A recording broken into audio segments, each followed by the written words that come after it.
Hello everyone, I'm getting on to talk about these molds.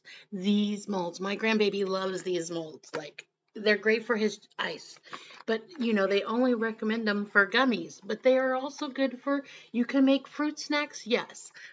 You can also do little yogurt bites. You can do uh, yogurt bites. You can do smoothie bites and ice. I highly recommend these. Please, guys, think outside the box.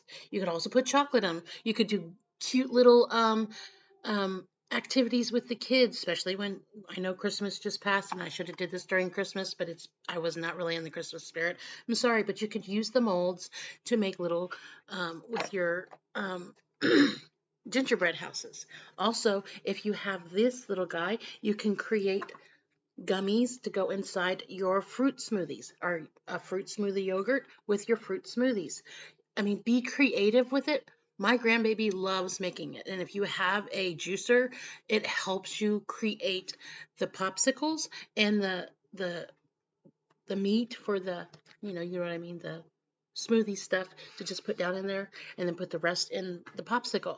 Just be creative with it. Have fun with it. My grandbaby loves it. When he sees the juicer comes out, he gets all excited. I love you guys. Thanks for watching.